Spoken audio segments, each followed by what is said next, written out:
And let's talk about Cassie.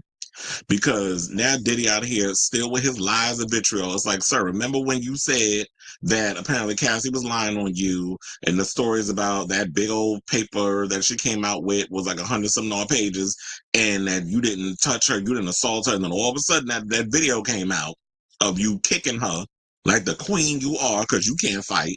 I truly believe, like, when you look at him and he was dragging her and kicking her stuff, I'm sure any dude could have went up to Diddy, slapped the shit out of him, and he'd have just went cowling in a damn corner. He definitely gets bitch assness when it come down to it. Like, I know that queen can't fight. He got to get other people to fight his battles.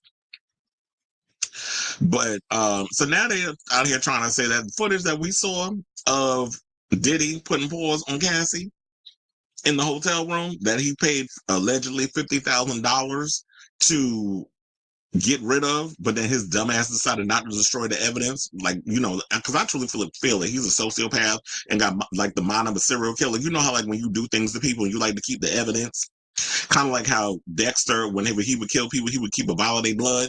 Well, he would keep it and put it in a little thing. In the early seasons, no, I don't know, I'm going off on the Dexter thing, but y'all know how people are. They like to collect things as a momentum, as a reminder of what they do to their victims. He decided to keep it in his safe, in the safe, and then CNN got a hold of it. I don't know how they got a hold of it, but we saw the footage. So now they're trying to say that it was doctored. And now Cassie's lawyer is calling BS on his allegations from his legal team. So Cassie's attorney, and shout out to her because she's pregnant right now. She ain't got time to be dealing with this foolishness from this man. So her attorney, Douglas Wigdor, insists the footage is authentic and expects it to be admitted as evidence in Diddy's upcoming trial. So in a statement to the DailyMail.com, Wigdor, every time I say his last name, I feel like I'm saying something out of Harry Potter, by the way. It's like Wigdor dismissed Diddy's argument saying, quote, "It's not surprising Diddy would make a disingenuous argument to include the disturbing video for being shown to the jury in the upcoming trial," which we already saw. So why you don't want to admit it? So he added, "I am confident that the video fairly and accurately represents what happened, will be admitted into evidence, and Combs will be held accountable for his depravity."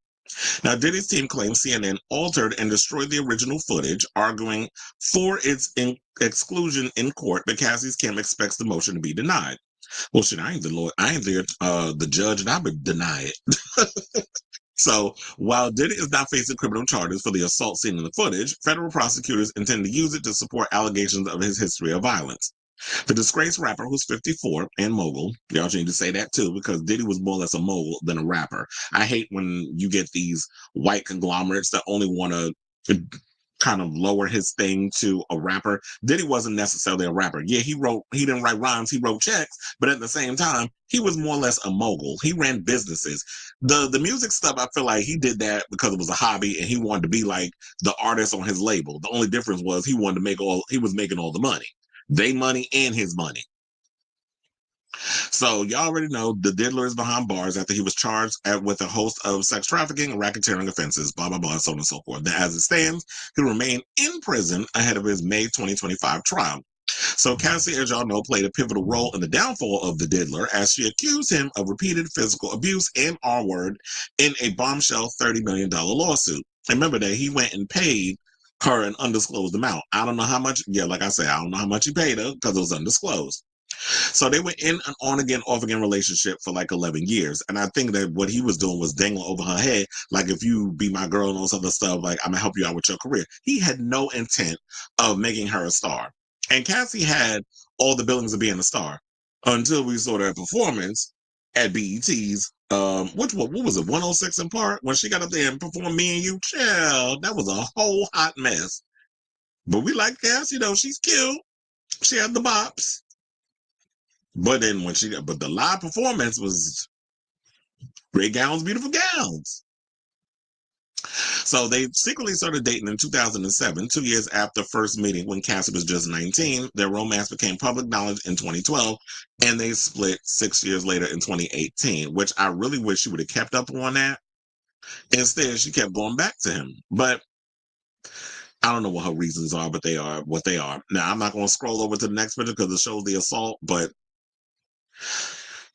okay, let's finish. Now, She filed a lawsuit against him for R-word and for repeated physical abuse over about a decade on November 16, 2023, which indirectly explained her musical elusiveness. In the filing, she claimed that just before the end of their relationship, he forced his way into her home and R-worded her. Her lawsuit described in details how he allegedly drugged her, intimidated her, and forced her to have sex with male sex workers in front of him throughout their romance. So now he's settled the case literally a day later. Now, if she didn't do all the things, or if you didn't do all the things, and I said this back then, if you didn't do all the things you claimed you did, then why the hell did you settle so quickly in y'all situation?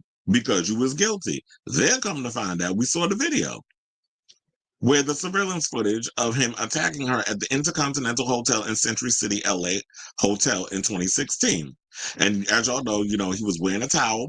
And you see him chasing her down the hall before grabbing her at the back of the head and slamming her onto the ground. She addressed the chilling video in a statement and said, "Thank you for all the love and support of my family, friends, strangers, and those I have yet to meet.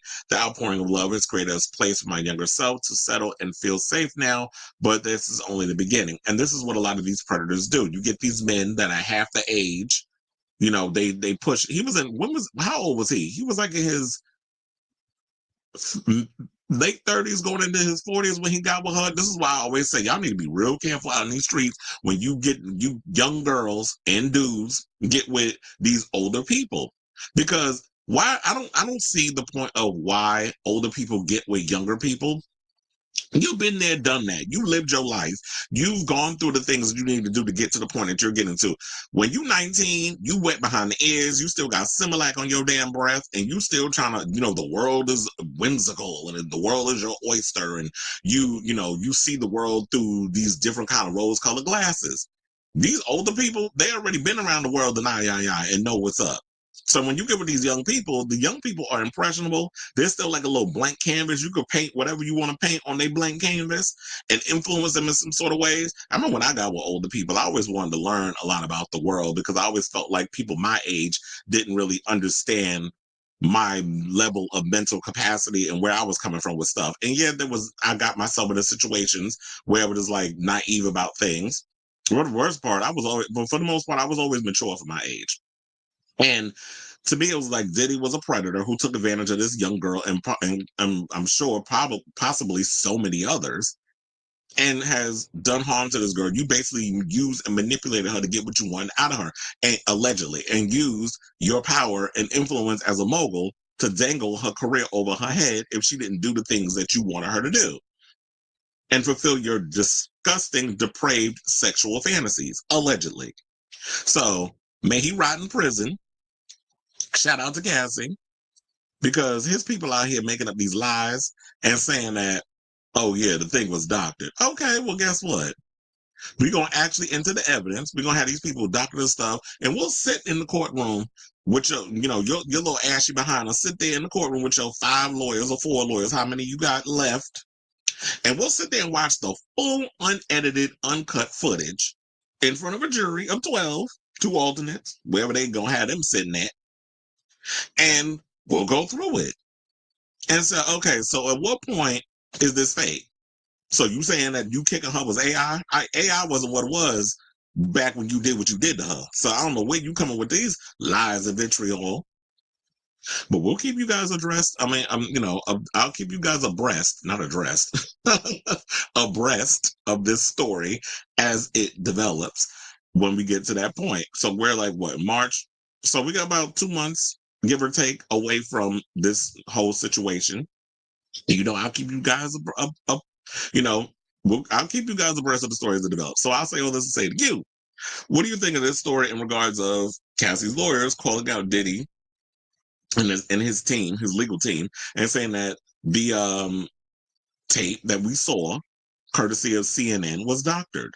You would think that with CNN having their own line of attorneys and stuff coming, they're not going to play some fake doctored footage. Because remember, he said his fool, it was, there's no excuse about it. Like, remember when he put that stupid ass Instagram video out, trying, don't make it clear, there's no excuse about him. And I'm sitting there looking at him like, crackhead, you are full of shit with this whole situation. And I'm sitting there just like, While I'm watching it, I did not believe not one damn word that was coming out that man's mouth, and he didn't either. Because then shortly after that video that he came out with, that half-ass apology video, if you could even call it that, is no longer up on his page. So I want to hear from you all. So let me know what you guys think of this story in the comments down below.